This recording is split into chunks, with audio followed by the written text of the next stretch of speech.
Hello everyone, welcome to my channel. आज का जो वीडियो है वो स्पेसिफिकली दुबई में अगर आपको ड्राइविंग लाइसेंस बनाना है तो कितना कॉस्ट, टोटल एक्सपेंसेस कितने आते हैं आपको, उस बारे में है।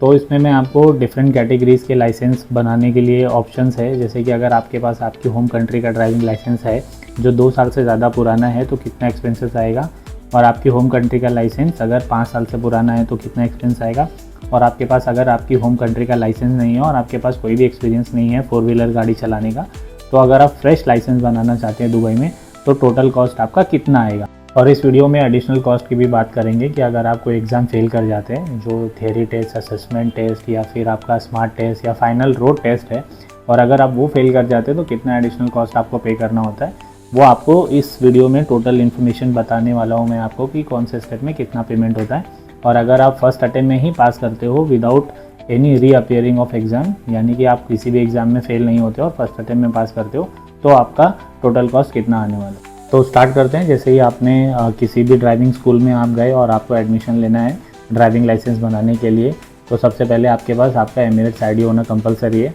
Emirates ID as a document आपको सबमिट करने होते हैं, जिससे आपकी सारी डिटेल सिस्टम में वो अपलोड कर देते हैं। और अगर चार्जेस की बात करें तो इनिशियल कॉस्ट आपको फ़ाइल ओपनिंग चार्ज पे करना होता है, यानी कि आरटीए में और स्कूल में आपकी फ़ाइल ओपन करानी होती है कि आपने एडमिशन लिया है और यहाँ से आप प्रोसेस करने वाले हो ड्राइविंग लाइसेंस के ट्रेनिंग, एग्ज़ाम्स और सारी चीज़ों के लिए आप अपीयर करोगे, तो उसके लिए फ़ाइल ओपनिंग चार्ज पे करना होता है, विच इज़ 1020। तो 1020 दिरहम आपको इनिशियल कॉस्ट पेमेंट करनी होती है आपका फ़ाइल ओपन करने के लिए। इसके बाद सेकेंड कॉस्ट आती है आपकी, जैसे ही आपने फ़ाइल ओपन कर दिया लेकिन आप अभी ना तो क्लासेस के लिए एलिजिबल हो ना तो आप कोई टेस्ट दे सकते हो। सबसे पहले आपको कराना होगा आई टेस्ट। आई टेस्ट किसी किसी स्कूल में इंटरनल होता है या फिर ऑप्शनल है कि अगर आपको बाहर से आई टेस्ट करवाना है, ड्राइविंग लाइसेंस के लिए आई टेस्ट कराना है, तो वो आपका जो ट्रैफिक फाइल नंबर होता है उसमें आपके आई टेस्ट की सारी डिटेल्स अपडेट कर देते हैं, जो हार्डली 30 मिनट्स 40 मिनट्स में डिटेल्स अपडेट भी हो जाती है आपके फाइल में। तो आप जैसे ही आप इस सिस्टम में अपडेट होने के बाद आप वापस ड्राइविंग स्कूल में जाते हो, या फिर अगर आपने पेमेंट ऑनलाइन लिंक लिया है या व्हाट्सएप से कोऑर्डिनेट करते हो तो आप उनको बता दीजिए कि आपने आई टेस्ट करवा दिया है और नेक्स्ट स्टेप आगे का प्रोसेस करने के लिए। तो आपने फ़ाइल ओपन करा लिया, आई टेस्ट करवा लिया, अब नेक्स्ट स्टेप आता है आपका थियरी टेस्ट के लिए। थियरी टेस्ट के लिए आपको कोई एडिशनल कॉस्ट पेमेंट करने की ज़रूरत नहीं है। जब आपने आपका फ़ाइल ओपन कराया था क्लास में पेमेंट करके या स्कूल में पेमेंट करके, तो आपका थियरी टेस्ट का फर्स्ट अटेम्प्ट उसमें इंक्लूडेड होता है। आप फर्स्ट जब भी आप प्रिपेयर हो जाए, आपको जो ट्रेनिंग का मॉड्यूल दिया गया है पढ़ाई करने के लिए या आपकी स्टडी करने के लिए, वो कंप्लीट होने के बाद आपको इन्फॉर्म करना है स्कूल को कि आपको थियरी टेस्ट के लिए अप्लाई करना है। री अटेम्प्ट के सारे कॉस्ट मैं वीडियो के एंड में बताऊंगा कि अगर आपने थियरी टेस्ट में फेल कर दिया तो आपको कितना कॉस्ट पेमेंट करना है। ऐसे स्टेप बाय स्टेप करके जितने भी प्रोसेस होते हैं ड्राइविंग लाइसेंस का फाइनल एग्ज़ाम होने से पहले, तो उसके सारे री अटेम्प्ट के कॉस्ट मैं आपको वीडियो के एंड में बताऊंगा। अभी सिर्फ बात करते हैं कि इनिशियल कॉस्ट आपको कितना पेमेंट करना होता है। अगर आप विदाउट री अटेम्प्ट के फर्स्ट अटेम्प्ट में क्लियर कर जाते हो एग्ज़ाम और सारी चीज़ें आप फर्स्ट अटेम्प्ट में ही पास कर जाते हो, तो ड्राइविंग लाइसेंस के लिए आपको टोटल कॉस्ट कितना पेमेंट करना होता है। तो सेकेंड चीज़, आपने जैसे थियरी टेस्ट करवा लिया तो आपकी क्लासेस स्टार्ट हो जाती है। अभी क्लासेस स्टार्ट होने के बाद हर सिचुएशन में आपकी कॉस्ट अलग अलग होगी। जैसे कि अगर आपके पास आपकी होम कंट्री का ड्राइविंग लाइसेंस नहीं है तो आपको 40 क्लासेस लेनी होती है। 40 क्लासेस यानी 20 आवर्स, एक क्लास जो होती है वो हाफ एन आवर की होती है। तो अगर आपके पास ड्राइविंग लाइसेंस नहीं है, उसका टोटल कॉस्ट आएगा आपको 40 क्लासेस का 1397 यानी 1397 रुपये। और अगर आपके पास आपकी होम कंट्री का ड्राइविंग लाइसेंस है जो 2 साल पुराना है, 5 साल उसको कंप्लीट नहीं हुए, तो उस सिचुएशन में आपको 30 क्लासेस लेनी होगी, यानी 15 आवर्स की क्लासेस, जिसका टोटल कॉस्ट होगा आपको 1090 दिरहम।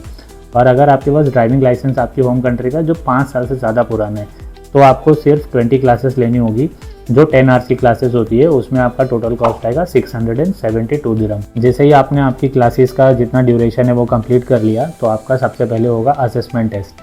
असेसमेंट टेस्ट ये होता है जो स्कूल अपनी तरफ से टेस्ट लेता है, आरटीए के साइड से नहीं होता है। ये इंटरनल टेस्ट होता है स्कूल वालों का कि आप कितने रेडी हो, कितने नहीं हो, तो उसमें आपका टेस्ट होता है। तो ये तीनों भी सिचुएशन में, यानी आपका ड्राइविंग लाइसेंस पहले था या नहीं था, उसमें सारी सिचुएशन में आपको 105 दिरहम का कॉस्ट पे करना होता है असेसमेंट टेस्ट के लिए। ये तीनों में ही सेम है। तो अगर आपके पास ड्राइविंग लाइसेंस नहीं था तो भी 105 है, 2 इयर्स पुराना है, 5 साल पुराना है, तो भी आपको 105 दिरहम पे करना है आपके असेसमेंट टेस्ट के लिए। जैसे ही आप आपका असेसमेंट टेस्ट क्लियर कर जाते हो तो आपको फिर अपीयर करना होता है आपके स्मार्ट टेस्ट के लिए। स्मार्ट यार्ड का टेस्ट होता है, यानी कि जो पार्किंग का टेस्ट होता है उसको स्मार्ट यार्ड टेस्ट बोलते हैं। अभी उसका जो इनिशियल ट्रेनिंग होता है और एग्ज़ाम कॉस्ट होता है इंटरनल वाला, वो यानी स्कूल के साइड से, वो उसके लिए आपको कोई भी एडिशनल पेमेंट करने की ज़रूरत नहीं होती, वो इंक्लूडेड होता है, या आप एक तरह से बोल सकते हो कि वो फ्री होता है। फिर जैसे ही आपने स्मार्ट यार्ड का टेस्ट कंप्लीट कर लिया, फिर आप आ जाते हो आरटीए के पार्किंग टेस्ट में, यानी आरटीए स्मार्ट पार्किंग टेस्ट। उसमें जैसे ही आप अपीयर करते हो तो उसके लिए आपको 292 पेमेंट करना होता है दिरहम, तीनों भी सिचुएशन में। अगर आप आरटीए का पार्किंग टेस्ट क्लियर कर जाते हो तो फिर आपके हाईवे की क्लासेस होती है, यानी फाइनल टेस्ट के पहले जो हाईवे पे क्लासेस होती है आपकी, उसके लिए आपको अलग अलग कॉस्ट है तीनों सिचुएशन में। तो आपको तीनों एक एक करके एक्सप्लेन कर देता हूँ।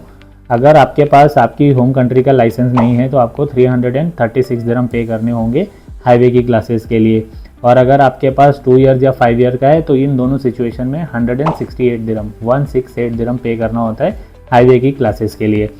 जैसे ही आपने हाईवे की क्लासेस कंप्लीट कर ली तो आपके पास आ जाएगा फिर आरटीए का फाइनल रोड टेस्ट।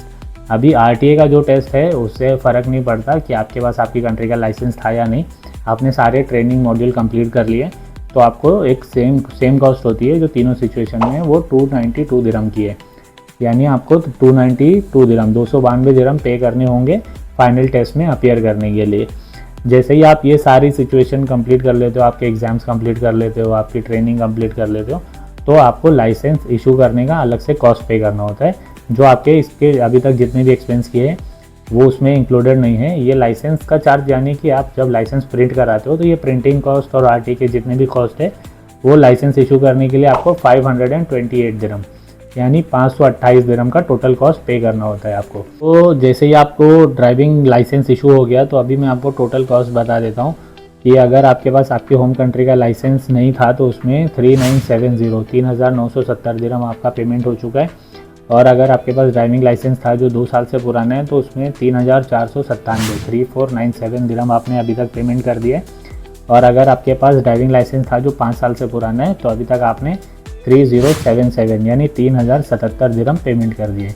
ये तो बात हो गई कि अगर आपने फर्स्ट अटेम्प्ट में सारे एग्ज़ाम्स क्लियर कर लिए, आप किसी भी प्रोसेस में जाके फेल नहीं करते हो जिसमें आपको रीअपियरिंग का कॉस्ट पे करना हो रहा है, तो ये फर्स्ट अटेम्प्ट का कॉस्ट है।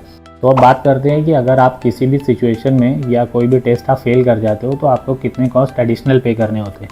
तो अगर स्टार्ट करते हैं थियरी टेस्ट से, तो थियरी टेस्ट अगर आप फेल कर जाते हो तो आपको 292 दिरहम रीअपियरिंग कॉस्ट पे करना होता है, यानी फेल हो गया, आप वापस से अप्लाई करना चाहते हो थियरी टेस्ट तो आपको 292 दिरहम पे करने होंगे। फिर हो गया अगर आपका असेसमेंट रोड टेस्ट जो स्कूल वाले लेते हैं, उसमें अगर आप फेल कर गए तो 440 दिरहम आपको चार्ज पे करना होता है, जिसमें उनका क्लासेस का भी चार्ज इंक्लूड होता है और टेस्ट का भी कॉस्ट इंक्लूड होता है। उसके बाद आ गया इंटरनल यार्ड टेस्ट, यानी कि अगर आप इंटरनल यार्ड टेस्ट में फ़ेल हो गए जो स्कूल वाले लेते हैं पार्किंग का टेस्ट, तो उसमें आपको 168 दिरहम पे करना होता है। फिर आ गए आरटीए के, अगर आप पार्किंग टेस्ट में फ़ेल हो जाते हो तो उसमें आपको 377 दिरहम रीअपियरिंग कॉस्ट पे करना होता है, यानी वापस से अप्लाई करने के लिए आपको 377 दिरहम पे करना होगा। आरटीए का रोड टेस्ट अगर आप फेल कर जाते हो जो फाइनल एग्जाम होता है तो उसमें आपको 630 दिरहम पे करना होता है, यानी 630 दिरहम आपको पे करने होते हैं। इसके अलावा जो 2 कॉस्ट होती है वो होता है कि अगर आपने 3 मंथ्स के अंदर ये टोटल प्रोसेस कंप्लीट नहीं किया और आपने अभी तक ड्राइविंग लाइसेंस आपका इशू नहीं हुआ है तो आपका जो लर्निंग परमिट है 3 मंथ्स की वैलिडिटी होती है वो एक्सपायर हो जाती है। तो अगर आप वापस कंटिन्यू करना चाहते हो तो 120 दिरहम्स आपको पे करके आपका परमिट रिन्यू कराना होगा, तो आप जाके नेक्स्ट प्रोसेस में अप्लाई कर सकते हो। और अगर एक इसमें एडिशनल कॉस्ट और है कि अगर आपने 6 महीने तक कोई भी एक्टिविटी नहीं की, यानी ना तो आपने क्लास ली या किसी भी रीज़न से आपने कोई एग्ज़ाम नहीं दिया, कुछ भी एक्टिविटी नहीं करते हो और 6 महीने का गैप आ जाता है, तो आपकी जो आरटीए की फ़ाइल है वो एक्सपायर हो जाती है। अभी उसको रिन्यू करने के लिए आपको 446 दिरहम का कॉस्ट पे करना होता है, जो 446 दिरहम है। तो ये सारे कॉस्ट है जो आपको ड्राइविंग लाइसेंस के टाइम पे करने होते हैं, और मैंने आपको एक्सप्लेन कर दिया कि अगर आप फेल हो जाते हो तो उसका रीअपियरिंग कॉस्ट कितना आपको पे करना होता है। उम्मीद करता हूँ ये इन्फॉर्मेशन आपको हेल्पफुल लगी होगी और सारे कॉस्ट ईजिली समझ में आ गए होंगे। तो अगर वीडियो अच्छी लगी होगी तो लाइक और सब्सक्राइब कर देना। Thank you.